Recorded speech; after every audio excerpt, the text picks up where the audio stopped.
Hello बच्चों, good morning. Welcome back to maths class. तो बच्चों अपन पढ़ रहे थे सेट थ्योरी। सेट थ्योरी में मैंने आपको डेफिनेशन बता दी थी। किसी सेट को रिप्रेजेंट करने के दो मेथड होते हैं, roster form and set builder form. Roster form में आपको सेट के सभी एलिमेंट्स को कर्ली ब्रैकेट के अंदर कोमा लगा के लिखना होता है। सेट बिल्डर फॉर्म में हम एक्स वेरिएबल लिखते हैं और एक्स वेरिएबल के लिए वो कंडीशन लिखते हैं जिसको सारे एलिमेंट्स सेटिस्फाई करते हैं। ठीक है, इतनी बात हमने कर ली थी सेट थ्योरी में। तो आज हम कुछ पर्टिकुलर सेट्स की डेफिनेशन पढ़ने वाले हैं, लेकिन उससे पहले आप एक क्वेश्चन देखिए, एक एग्जांपल देखिए। क्वेश्चन है बेटा, लेट सेट ए, कोई सेट ए दिया हुआ है ना। सेट ए इस तरह से है 2, 4, 6, 8, 10 एंड सो ऑन। अब कहा जा रहा है आपसे कि ये जो सेट है, इस सेट की सेट बिल्डर फॉर्म बनाइए ना। ये कौन सी फॉर्म है सेट की? Roster form. ये कौन सी फॉर्म है? रोस्टर फॉर्म है, क्योंकि एलिमेंट्स को लिखा गया है ना। अब आपसे कहा जा रहा है कि इसकी सेट बिल्डर फॉर्म बनाइए। इसकी जो सेट बिल्डर फॉर्म होगी वो क्या होगी, है ना। तो किसी गिवन सेट की, कोई गिवन सेट हो रोस्टर फॉर्म में, तो उसकी सेट बिल्डर फॉर्म को आप कई टाइप से बना के लिख सकते हो। जैसे यहाँ पे अगर मैं इस सेट की सेट बिल्डर फॉर्म बनाऊँ तो क्या बना सकता हूँ? देखो आप इसमें एक चीज़ ऑब्जर्व करें कि जो नंबर्स लिखे गए हैं बेटा वो सारे क्या हैं? इवन नंबर हैं, है ना। और कहाँ से स्टार्ट हो रहे हैं? 2 से। तो ये इवन नेचुरल नंबर्स हो गए। क्या हो गए? Even natural numbers. तो मैं इस सेट ए को इस तरह से लिख सकता हूँ x, है ना। x equals to 2n where n belongs to capital N। देखिए x लिखा, where x equals to 2n। n क्या है? कोई नेचुरल नंबर है। अब अगर आप इसमें कोई नेचुरल नंबर पुट करेंगे तो क्या आएगा? इवन नंबर आएगा। जैसे आप n की वैल्यू 1 पुट करें तो क्या बनेगा? ये 2, ये वाला एलिमेंट बन जाएगा। n की वैल्यू 2 पुट करें तो क्या बनेगा? ये 4, ये वाला एलिमेंट बन जाएगा। n की वैल्यू क्या पुट करें? 3, क्या बन जाएगा? 6, ये वाला एलिमेंट बन जाएगा।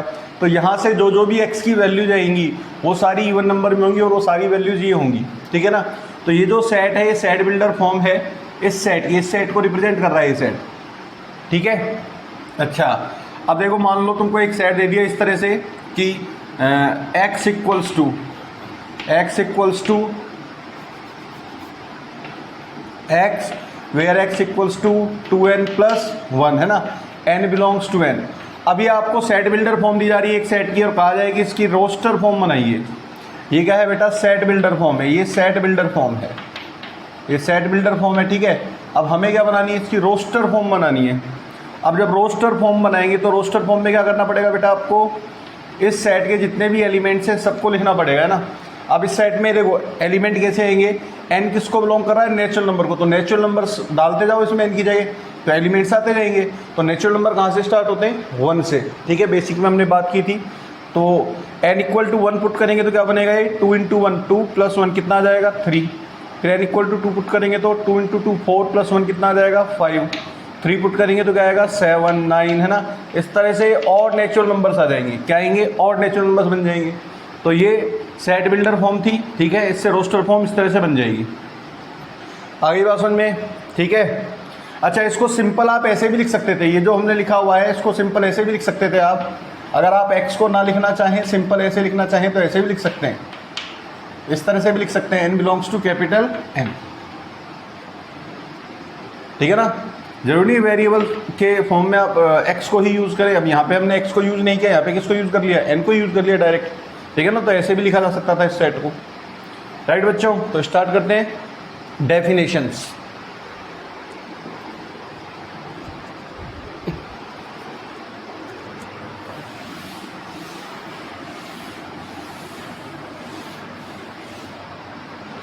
तो फर्स्ट जो डेफिनेशन हम पढ़ेंगे, है ना, यहाँ लिख देता हूँ मैं, सम इम्पोर्टेंट डेफिनेशंस,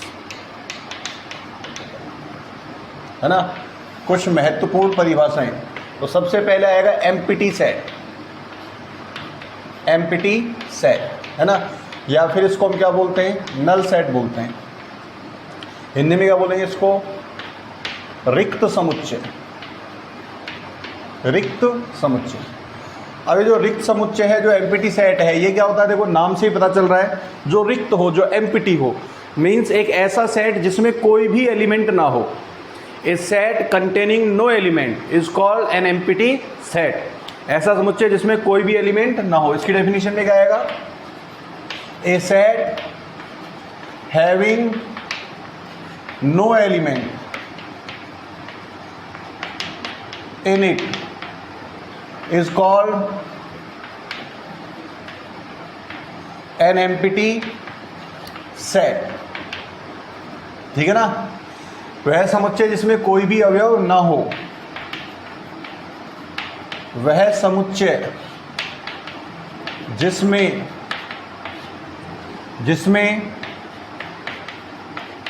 कोई भी अवयव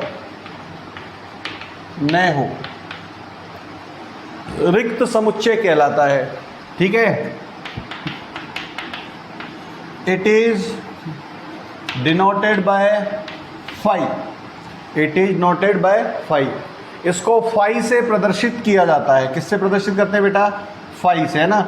हमने इंटरवल जब पढ़े थे, क्वेश्चन जब सॉल्व किए थे इनइक्वालिटी के, तो कई क्वेश्चंस का आंसर नो सॉल्यूशन आया था। तो उस केस में हमने क्या लिखा था? x बिलोंग्स टू फाइव लिखा था।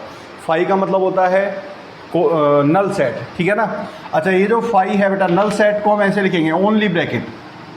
भाई सेट को रिप्रेजेंट करते हैं तो करली ब्रैकेट बनाते हैं। अब करली ब्रैकेट के अंदर उस सेट के एलिमेंट्स लिखे जाते हैं, है ना। अब हम बात कर रहे हैं किसकी? एम्प्टी सेट की। तो एम्प्टी सेट में कोई एलिमेंट होता नहीं है, तो केवल करली ब्रैकेट बन जाएगा, अंदर कोई भी एलिमेंट नहीं लिखा जाएगा। ठीक है ना। तो एकदम खाली मकान जिसमें रहने वाला कोई ना हो, वो एम्प्टी सेट हो गया। ठीक है ना, ओनली ब्रैकेट। और इसको हम कैसे रिप्रेजेंट करते हैं मैथमेटिकली? फाइव से। क्या बोलते हैं इसको हम? फाइव। क्या बोलते हैं इसको हम? फाइव। ठीक है। तो ये इसके रिप्रेजेंटेशन का तरीका हो गया। अब जैसे आप एग्जाम्पल देखें, अगर मैं एग्जाम्पल लिखूं, मैंने लिखा सेट ए, है ना, एक्स, है ना, where x less than 2 and x greater than 3। अब देखिए, ये जो सेट है ये नल सेट है। क्या लिखा हुआ है? एक्स। एक्स एक ऐसी वैल्यू है जो 2 से कम है और 3 से ज़्यादा है। तो क्या ऐसी कोई वैल्यू हो सकती है? एंड लिखा हुआ है ना, तो एक्स 2 से कम हो एंड 3 से ज़्यादा हो, तो क्या ऐसी कोई वैल्यू पॉसिबल है जो 2 से तो कम हो और 3 से ज़्यादा हो? ऐसी कोई वैल्यू पॉसिबल नहीं है। तो यहाँ पे जो ए सेट है ये नल सेट होगा। क्या होगा? ये 5 होगा। ठीक है। ऐसे और भी एग्जाम्पल बना सकते हैं। ठीक है, एक एग्जाम्पल मैं यहाँ पे बनाता हूँ, समझिए इसको। हमने एक एक्स सेट लिखा, where x is equal to x, where x is x square plus 1 equals to 0 and x belongs to R. इसका मतलब क्या है? देखो, इसका मतलब ये है कि एक्स एक रियल नंबर है जो इस इक्वेशन को सेटिस्फाई करता है। ठीक है। अब देखो, ये जो इक्वेशन है इसको सेटिस्फाई करने वाली जो वैल्यूज होंगी, मतलब इस इक्वेशन के जो सॉल्यूशन आएंगे, क्या वो रियल नंबर में आएंगे? अगर मैं इस इक्वेशन को सॉल्व करूं तो बेटा एक्स स्क्वायर इक्वल्स टू कितना आएगा? -1। तो एक्स की वैल्यू क्या आएगी यहाँ पे? Plus minus under root -1। Under root -1 को हम क्या किससे लिखते हैं? आयोटा से। तो एक्स इक्वल्स टू क्या आ गया? प्लस माइनस आयोटा आ गया। क्या आ गया? Plus minus iota. तो सॉल्व करने पर जो एक्स की वैल्यू आ रही है वो आ रही है इमेजनरी। कैसी वैल्यू आ रही है? इमेजनरी। जबकि यहाँ क्या कहा गया है कि एक्स क्या है? एक रियल नंबर है। तो आप देख सकते हैं कि एक्स की कोई रियल वैल्यू इसको सेटिस्फाई नहीं करेगी। क्यों? क्योंकि इसको सॉल्व करने पर क्या आ रहा है? इमेजिनरी नंबर आ रहा है, प्लस माइनस आयोटा। इस इक्वेशन को सेटिस्फाई करने वाली जो वैल्यू है वो क्या है? प्लस माइनस आयोटा, जो क्या है? एक इमेजिनरी नंबर है। जबकि हमें एक रियल नंबर लिखना है। तो यहाँ भी ये जो सेट एक्स होगा बेटा, ये कैसा सेट होगा? 5 सेट होगा। आ रही है बात समझ में? तो 5 सेट कौन? 5 हमको कब लिखना है? जब सेट में कोई भी एलिमेंट नहीं आए, सेट में कोई भी एलिमेंट ना हो। ठीक है। और अगर मैं इक्वेशंस की बात करूं तो जिन इक्वेशंस में नो सॉल्यूशन वाला केस बनेगा, उन इक्वेशंस का जो आंसर आएगा सॉल्यूशन सेट का, वो क्या आएगा? 5 आएगा। क्लियर? ठीक है। चलिए आगे बात करते हैं बेटा नेक्स्ट डेफिनेशन की। नेक्स्ट डेफिनेशन है number 2, singleton set. Singleton set Hindi में बोले तो एकल समुच्चय। एकल समुच्चय। अब देखिए, सिंगलटन सेट, एकल समुच्चय, इसमें भी नाम से पता चल रहा है एक ऐसा सेट जिसमें एक सिंगल एलिमेंट हो, एक ऐसा समुच्चय जिसमें केवल एक ही अवयव हो, वो सिंगलटन सेट कहलाएगा। ठीक है ना। तो डेफिनेशन में मैं क्या लिखता हूं इसके? A set having only one element is called a singleton set.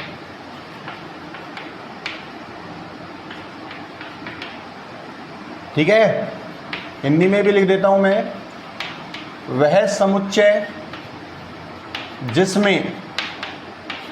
जिसमें केवल एक ही अवयव हो, नंबर ऑफ एलिमेंट्स 1 हो, एक ही अवयव हो, एकल समुच्चय कहलाता है। ठीक है, एग्जाम्पल जैसे मैं लिखूं, मान लीजिए हमने ये लिखा 2, एक सिंगलटन सेट है ना, इसमें एक ही एलिमेंट है, क्या है वो 2। ठीक है, हमने लिखा a, तो ये भी एक सिंगलटन सेट है, इसमें भी एक ही एलिमेंट है। मैंने लिखा -10, ये भी एक सिंगलटन सेट है। ठीक है, हमने लिखा a equals to x where x + 9 = 0, तो ये भी एक सिंगलटन सेट आएगा। क्यों? क्योंकि इस इक्वेशन को जब सॉल्व करूंगा तो x की केवल एक ही वैल्यू सामने आएगी, क्या? 9। ठीक है, हमने लिखा कोई p set x where x <10 > 8 and x belongs to n, ये भी एक सिंगलटन सेट होगा। देखिए कैसे, x की वैल्यू 10 से कम है, 8 से ज़्यादा है, मतलब 8 और 10 के बीच में हो गई x की वैल्यू, और कहा गया कि x एक नेचुरल नंबर है, तो 8 और 10 के बीच में एकमात्र नेचुरल नंबर कौन सा आता है? 9। तो इस सेट में केवल एक ही एलिमेंट होगा, कौन सा? 9, है ना, ये इस सेट के इक्वल होगा, राइट। तो इस तरह से वे सभी सेट्स जिनमें केवल एक ही एलिमेंट हो, उनको क्या कहेंगे हम? सिंगलटन सेट कहेंगे, एकल समुच्चय कहेंगे, राइट बच्चों। तो नेक्स्ट डेफिनेशन की तरफ मूव करते हैं, definition number 3।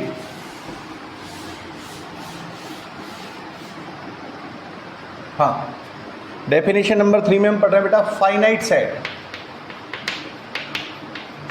Finite set Hindi में बोले तो परिमित समुच्चय, परिमित समुच्चय, है ना। फाइनाइट सेट क्या होगा? अगर किसी सेट में नंबर ऑफ एलिमेंट्स काउंटेबल हैं, है ना, या फाइनाइट नंबर में एलिमेंट्स हैं, तो उस सेट को हम फाइनाइट सेट कहेंगे। ठीक है ना, किसी समुच्चय में यदि अवयवों की संख्या काउंटेबल हो, है ना, जिनको अपन काउंट कर सकें, 10, 20, 30, 100, 50, है ना, जितने भी एलिमेंट है, अगर वो काउंटेबल नंबर में है तो उस सेट को हम क्या कहेंगे? फाइनाइट सेट कहेंगे। और अगर मान लीजिए अनकाउंटेबल नंबर में, मतलब इनफाइनाइट एलिमेंट्स हो किसी सेट में, तो फिर उसको हम कहते हैं इनफाइनाइट सेट। ठीक है, इसकी डेफिनेशन क्या होगी? देखो, ए सेट हैविंग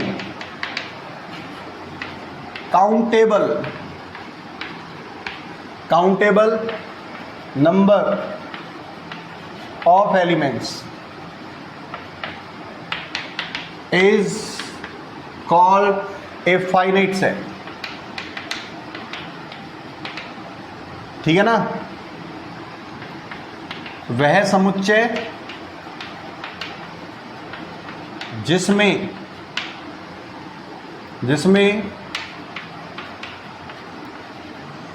काउंटेबल संख्या में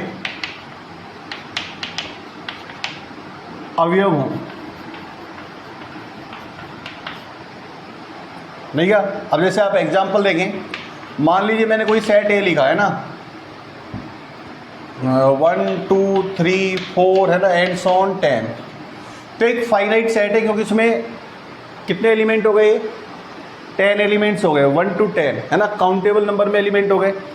मैंने एक सेट लिखा पी सेट, है ना, इसमें मान लीजिए एलिमेंट इस तरह से हैं, P1 P2 P3 and so on P100। तो देखिए P1 P2 P3 P100, तो कितने एलिमेंट्स हो गए? 100 एलिमेंट्स हो गए। ये भी काउंटेबल नंबर में है, नहीं क्या? मैंने लिखा x = x where x² - 5x + 6 = 0, तो ये भी एक फाइनाइट सेट है। क्यों? क्योंकि इसको सॉल्व करेंगे तो x की 2 वैल्यू देंगी, तो इस सेट में केवल 2 ही एलिमेंट होंगे, काउंटेबल नंबर में एलिमेंट है। ठीक है, तो इस तरह से जिस सेट में नंबर ऑफ एलिमेंट्स क्या हो? काउंटेबल हो, वो फाइनाइट सेट होगा। अब जैसे मैं एक और एग्जांपल लेता हूँ, आप इसको देखें। आपने नेचुरल नंबर्स का सेट लिखा था बेटा n, है ना, इसमें कौन कौन से एलिमेंट होंगे? 1 2 3 4 5 एंड सो ऑन। कहाँ तक जाएंगे बेटा हम? इनफाइनाइट तक जाएंगे। कहाँ तक जाएंगे? इनफाइनाइट तक। तो इस सेट में नंबर ऑफ एलिमेंट्स कितने हैं? इनफाइनाइट हैं। अब इनफाइनाइट जो होता है वो एक अनकाउंटेबल नंबर होता है, जिसको काउंट नहीं किया जा सकता, जिसको कैलकुलेट नहीं किया जा सकता।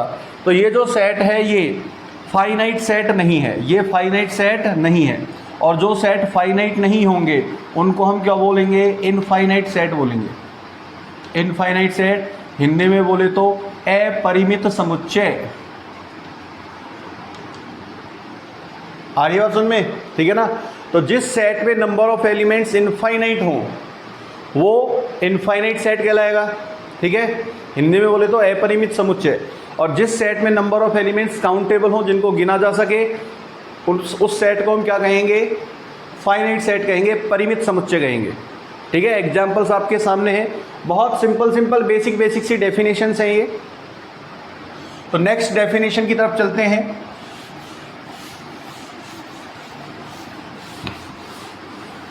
है ना। अब इनफाइनाइट सेट की अलग से डेफिनेशन मैं आपको नहीं लिखवा रहा हूं, समझ जाइए। इनफाइनाइट सेट का मतलब नंबर ऑफ एलिमेंट्स कितने हो? इनफाइनाइट हो। राइट बच्चों? अच्छा, इसके बाद हम बात करते हैं सबसेट की। ये इंपॉर्टेंट है, सबसेट। सबसेट उपसमुच्चय, है ना। सबसेट, और इसी के साथ दूसरी डेफिनेशन है सुपरसेट। हिंदी में बोले तो अधिसमुच्चय।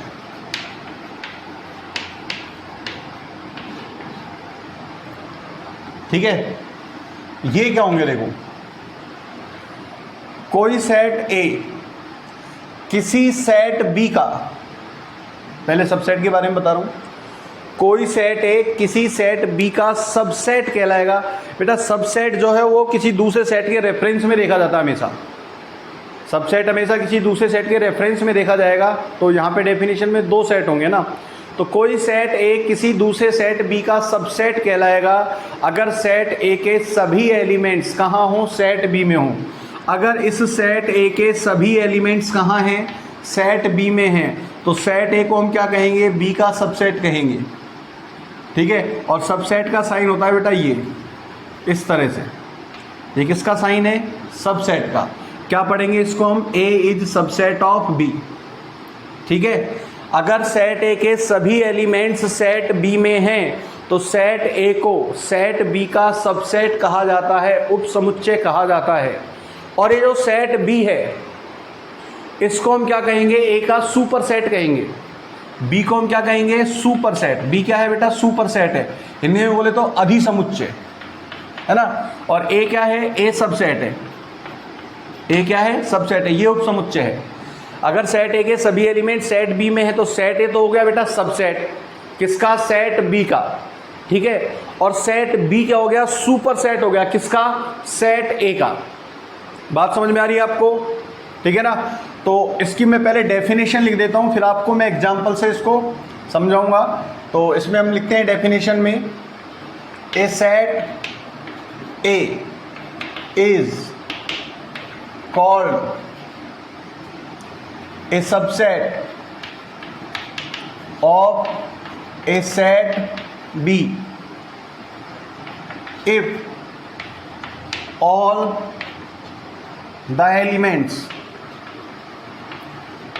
the elements of set A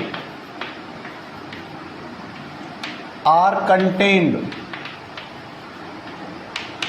in set B. A set A is called a subset of a set B if all the elements of set A are contained in set B. ठीक है, and set B is called superset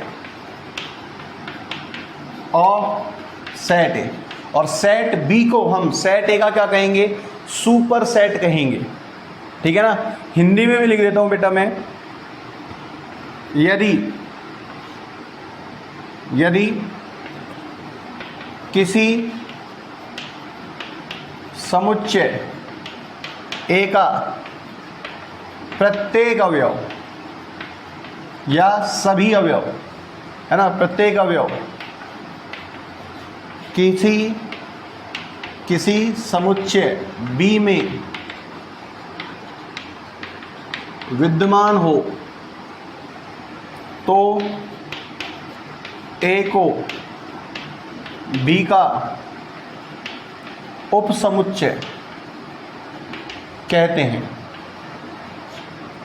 यदि किसी समुच्चय का प्रत्येक अवयव किसी समुच्चय बी में विद्यमान हो तो ए को बी का उपसमुच्चय कहते हैं तथा बी ए का अधिसमुच्चय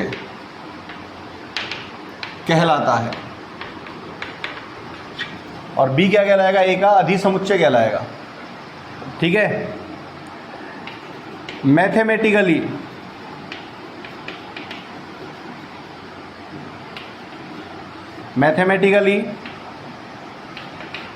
it is written as a subset of B, है ना। ये किसका साइन है बेटा? सबसेट का साइन है, ध्यान देना। किसका साइन है? ये सबसेट का साइन है। क्या रीड करेंगे इसको? A is subset of B। क्या रीड करते हैं इसको हम? A is subset of B, ये रीड करेंगे। आ रही बात समझ में? अगर ए बी का सबसेट है तो उसको मैथमेटिकली इस तरह से रिप्रेजेंट करते हैं। ए इस तरह का साइन, ये जो साइन है किसका साइन है बेटा? सबसेट का, है ना। कई बार इस साइन को ऐसे भी लिख दिया जाता है ना। इसके नीचे ऐसे लाइन बना दी जाती है, तो दोनों का जो मतलब है वो क्या होता है? सबसेट होता है। तो A is subset of B, ठीक है। और बी क्या हो जाएगा बेटा? ए का सुपर सेट हो जाएगा, नहीं क्या? देखो जैसे एग्जाम्पल लेते हैं, मैंने 3 सेट लिए भाई, है ना। जैसे सेट ए ले लिया, मान लो मैंने ए बी सी, ठीक है। सेट बी ले लिया मैंने A B C D E, ठीक है। और एक सेट सी ले लिया मैंने, क्या? A B. ध्यान देना आप, ये 3 सेट हो गए, ठीक है। अब आप देखें इनमें कौन सा सेट किस सेट का सबसेट है ना, कौन सा सुपर सेट है, इसको डिस्कस करते हैं।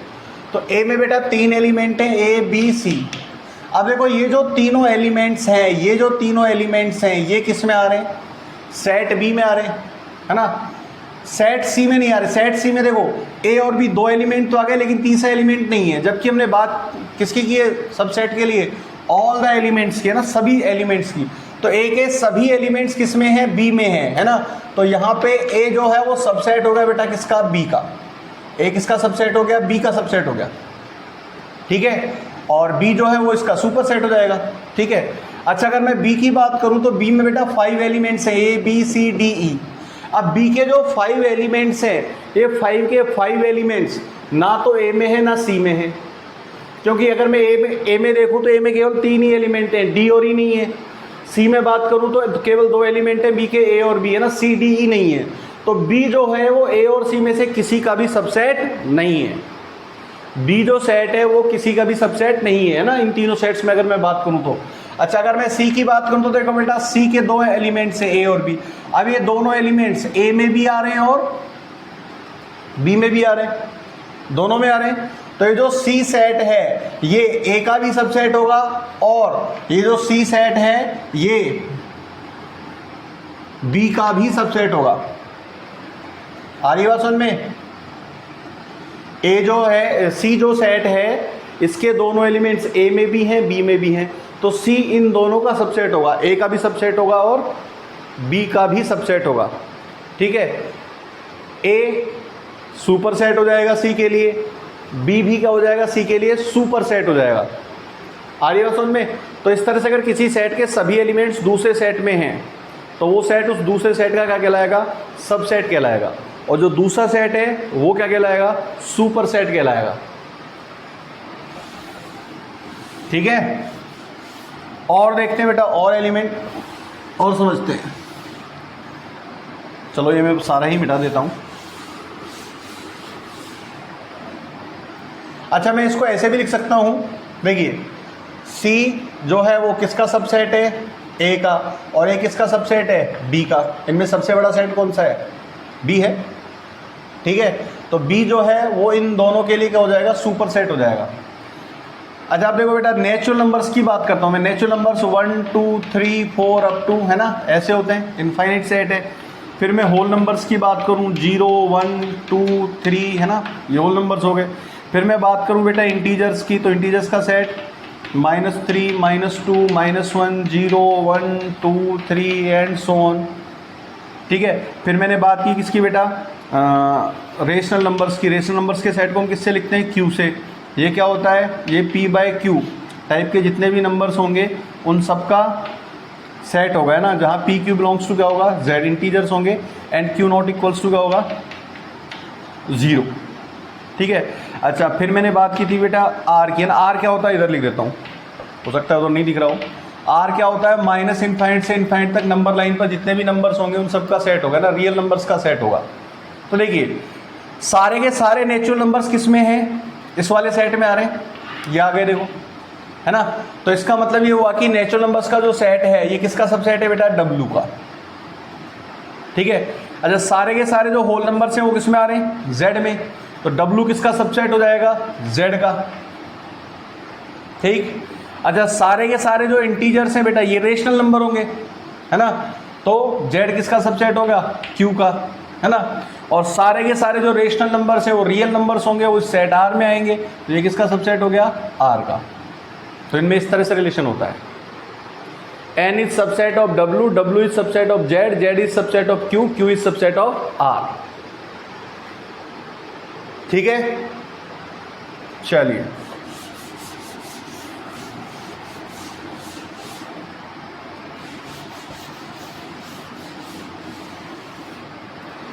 और भी ऐसे कई सारे एग्जाम्पल आप बना सकते हो, ठीक है। चलिए मैं एक और एग्जाम्पल बनाता हूं, देखो। हाँ मैंने एक पी सेट लिखा, है ना, पी सेट लिखा x where x² + 7x + 12 equals to 0, ठीक है। एक मैंने क्यू सेट लिख दिया, है ना। क्यू सेट क्या लिखा मैंने, x where x less than, है ना, x less than -2 greater than -4, x belongs to R नहीं Z। अब हमें ये बताना है कि कौन सा सेट तो इन दोनों में सबसेट है और कौन सा सुपर सेट है। तो देखिए P जो सेट है, P सेट क्या होगा, P सेट में आपको एक इक्वेशन दी हुई है ना, इस इक्वेशन को सेटिस्फाई करने वाली जो x की वैल्यूज़ हैं, जो सॉल्यूशन आएंगे, है ना, उनका जो सेट बनेगा वो P होगा। तो इसको मैं जब सॉल्व करूंगा तो बेटा इस इक्वेशन के इसके फैक्टर बन जाएंगे x + 4 x + 3 इक्वल्स टू 0। तो x की वैल्यू आ गई -4 -3। तो कहने का मतलब इस सेट में कौन कौन से एलिमेंट आए, -3 -4, राइट। अच्छा मैं बात करता हूँ क्यू सेट की। क्यू में देखो x की वैल्यू -4 से -2 में आनी चाहिए, और x क्या है, इंटीजर है। तो -4 से -2 में, -4 से -2 में एक मात्र इंटीजर कौन सा, सॉरी, -4 से -2 में एक मात्र इंटीजर कौन सा आएगा, -3 आएगा, ठीक है। तो इसमें केवल एक ही एलिमेंट होगा, -3। क्यू जो है वो क्या है, एक सिंगलटन सेट है, ठीक है। अच्छा अभी जो -3 है, -3 इस सेट में आ गया, बोलो आया कि नहीं आया, आ गया ना। तो यहाँ पे क्यू जो सेट है बेटा ये किसका सबसेट है, P का, और P क्या हो जाएगा, सुपर सेट हो जाएगा। P क्या हो जाएगा, सुपर सेट। ये तो सुपर सेट हो जाएगा किसका, Q का, ठीक है। और ये क्या हो जाएगा बेटा, ये सबसेट हो जाएगा इस तरह से, ठीक है। चलिए अब हम एक इम्पोर्टेंट बात कर लेते हैं, देखो क्या, जैसे आपने अभी नल सेट पढ़ा था, फाई सेट, है ना। तो बेटा फाई जो सेट होता है ये हर एक सेट का सबसेट होता है।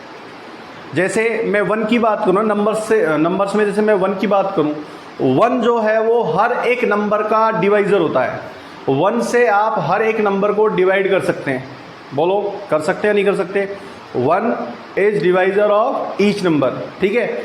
ऐसे अगर मैं 5 की बात करूं तो बेटा 5 जो है ये हर एक सेट का सबसेट होता है।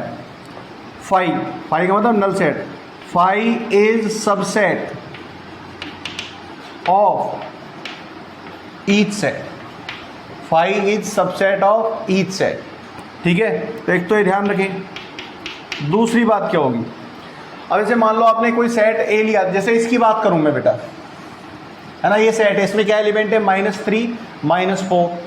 अब क्या पी सेट खुद का सबसेट होगा? जैसे मान लो मैं एक बार और लिख दूं इस सेट को -3 -4, और मैं कहूं कि ये वाला जो सेट है ये इसका सबसेट है, तो बताओ ये सही होगा या गलत होगा?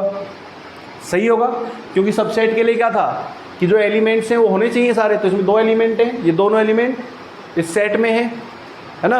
अब ये जो सेट है वो इसी के इक्वल है, वो बात अलग है, लेकिन इसके दोनों एलिमेंट इस सेट में हैं, इसलिए क्या हो गया, इसका सबसेट हो गया। कहने का मतलब हर एक सेट खुद का सबसेट होता है, हर एक सेट खुद का सबसेट होता है। Each set is a subset of itself, each set is a subset of itself, है ना। हिंदी में लिख देता हूं बेटा इन दोनों को। यहां पे क्या लिखा है मैंने,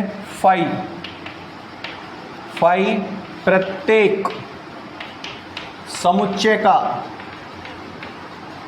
उपसमुच्चय होता है, ठीक है। और इसमें क्या लिखूंगा मैं कि प्रत्येक समुच्चय स्वयं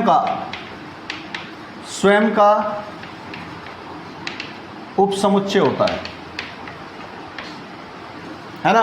तो किसी भी सेट के ये 2 सबसेट तो फिक्स होंगे, किसी भी सेट के 2 सबसेट तो फिक्स होंगे। कौन कौन से? एक तो फाई और एक सेट खुद, ठीक है ना। अच्छा, अगर मैं पर्टिकुलर फाई के लिए बात करूं तो फाई का केवल एक ही सबसेट होगा, क्या? खुद फाई का केवल एक ही सबसेट होगा। नल सेट ही एकमात्र एक ऐसा सबसेट है जिसका केवल एक नल सेट ही एकमात्र एक ऐसा सेट है जिसका केवल एक ही सबसेट होगा, क्या? फाई। नल सेट के अलावा जितने भी सेट्स होंगे, है ना, उन सब में कम से कम 2 सबसेट तो आएंगे ही आएंगे, एक तो फाई और एक वो सेट खुद, ठीक है ना। तो फाई सबसेट ऑफ फाई, है ना। और कोई सेट अगर मैं ए लूँ तो ए की बात करूँ तो A is subset of A, subset of A. अगर ये दोनों सेट बेटा इक्वल हो, है ना, तो सबसेट के नीचे यहाँ पे हम इस तरह से इक्वल का साइन और बना देते हैं। जैसे आपने साइन पढ़े थे ना बेटा, लेस देन, और अगर मैं इस लेस देन के नीचे ऐसे लाइन बना दूँ तो लेस देन इक्वल टू, दोनों केसेस में इंक्लूड हो जाते हैं। ऐसे ही सबसेट के लिए सबसेट का साइन ही हो गया, ठीक है। और अगर आप सबसेट के नीचे ऐसे लाइन बनाएंगे तो इसको पढ़ते तो हम सबसेट ही हैं, लेकिन इसमें इक्वल वाली कंडीशन भी इंक्लूड हो जाती है। तो यहाँ पे जब हम ए के लिए लिखेंगे, जैसे हमने लिखा है कि each set is a subset of itself, तो उसको मैथमेटिकल इस तरह से लिखेंगे, A is subset of A, right. And phi is subset of phi, यहाँ भी आप इक्वल साइन बना के लिख सकते हैं। तो ये 2 बातें आपको ध्यान में रखनी है, इंपॉर्टेंट हैं, कि फाई हर एक सेट का सबसेट होता है और कोई भी सेट खुद का सबसेट जरूर होगा, ठीक है। इनको नोट कर लीजिएगा।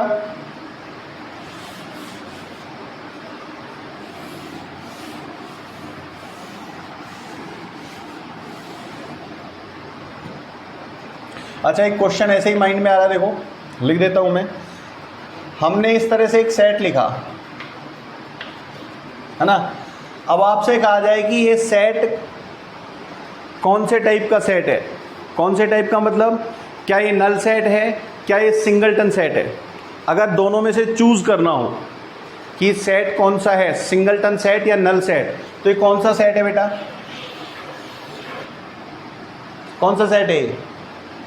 ये सिंगलटन सेट होगा। क्यों होगा सिंगलटन सेट? क्योंकि मैं इसको इस तरह से लिख सकता हूं, देखो अब इसके अंदर ये जो सेट लिखा हुआ है ये क्या है, नल सेट है ना, तो इसको मैं फाई लिख सकता हूं।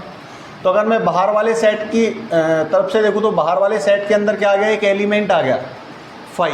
तो अब चूंकि इसमें एक एलिमेंट आया है तो इसलिए क्या हो जाएगा, सिंगलटन सेट हो जाएगा। क्या हो जाएगा, ये सिंगलटन सेट हो जाएगा, है ना। इसको नल सेट समझने की गलती ना करें, ये नल सेट नहीं है, नल सेट नहीं है, not a null set. Null set कहे या एम्प्टी सेट कहे, नॉट ए नल सेट। कभी आप समझेंगे नल सेट का मतलब भाई एलिमेंट कोई भी दिख नहीं रहा इसमें तो नल सेट हो गया, नहीं, एलिमेंट है ना बेटा, ये वाला जो सेट है एक एलिमेंट में ही काउंट होगा फाई, तो एक एलिमेंट आ रहा है इसमें, तो ये क्या है, सिंगलटन सेट है, ठीक है। चलिए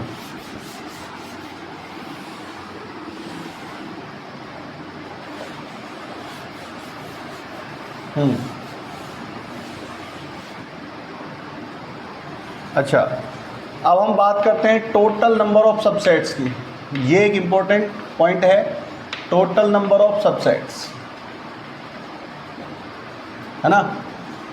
कुल उपसमुच्चयों की संख्या है, उपसमुच्चयों की कुल संख्या, ये इंपॉर्टेंट है। उपसमुच्चयों की कुल संख्या,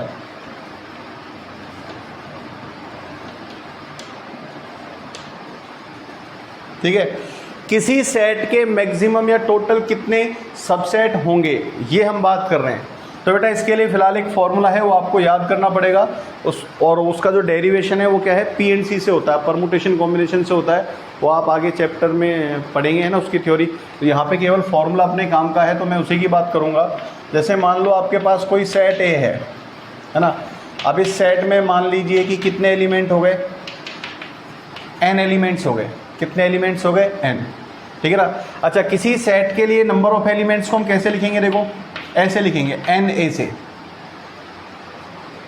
एन ए का मतलब क्या है, नंबर ऑफ एलिमेंट्स इन ए। इसको हम क्या रीड करते हैं बेटा, क्या रीड करते हैं इसको हम, नंबर ऑफ एलिमेंट्स इन ए। तो यहाँ पे नंबर ऑफ एलिमेंट्स कितने हैं बेटा, x1 x2 x3 xn, कितने हैं यहाँ पे, n है ना। ये जो एन ए लिखा हुआ है इसका मतलब क्या होगा, नंबर ऑफ एलिमेंट्स इन ए। ध्यान दें, जैसे मान लो कोई x सेट हो, है ना, 1 2 3 4।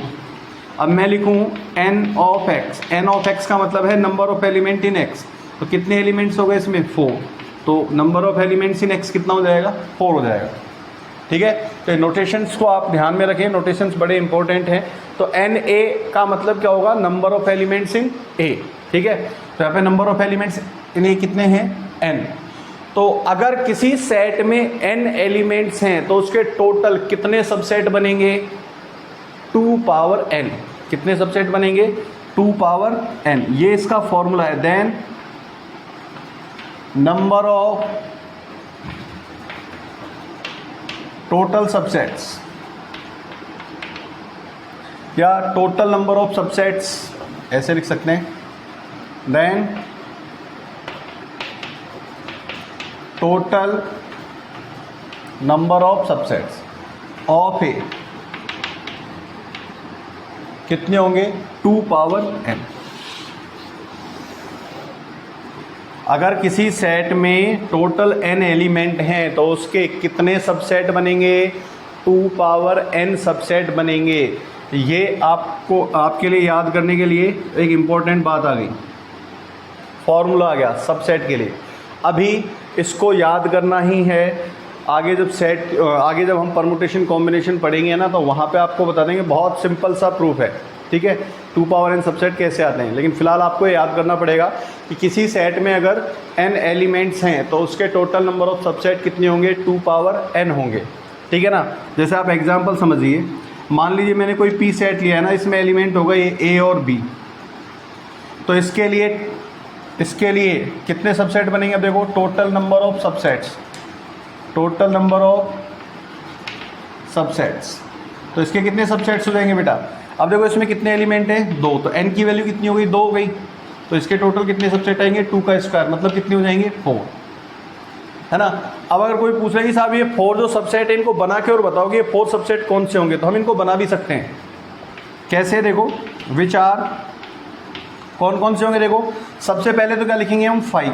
अभी जैसे मैंने बताया था कि 5 हर एक सेट का सबसेट होता है, तो सबसे पहले मैंने क्या लिखा, 5 के बाद एक एक एलिमेंट वाले सबसेट बनाएंगे। तो एक एक एलिमेंट वाले सबसेट बनाओ। देखो एक तो ये हो जाएगा ए जिसमें होगा, एक ये हो जाएगा जिसमें क्या होगा, बी। फिर 2 एलिमेंट वाले सबसेट, 2 एलिमेंट वाला सबसेट ये खुद सेट बन जाएगा पी। तो हो गया ना 4, 1 2 3 4। तो ये 4 सबसेट्स हो गए किसके, सेट पी के, है ना। अगर मान लो सेट पी में 3 एलिमेंट्स होते तो इसके कितने सबसेट बन जाते, 2 का क्यूब का मतलब 8 सबसेट बन जाते। अगर मान लो इसमें 4 एलिमेंट होते तो कितने सबसेट बन जाते, 2 पावर 4, है ना, 16 सबसेट बन जाते। आ रही बात समझ में। इन 2 पावर n सबसेट्स में 2 स्पेशल टाइप के सबसेट इंक्लूड हैं। कौन कौन से, एक तो 5 और एक कौन सा, सेट खुद, ठीक है ना। जैसे आप यहाँ देख सकते हो ये जो 4 सबसेट आए थे इनमें एक तो फाई इंक्लूड है और एक सेट पी खुद भी इंक्लूड है। ठीक है, तो इस बात का आप ध्यान रखेंगे। अच्छा, एक और एग्जांपल लेते हैं। देखो, मान लीजिए कोई एक सेट है आपके पास, है ना, इसमें एलिमेंट्स हो गए पी क्यू आर, 3 एलिमेंट्स हो गए, ठीक है ना।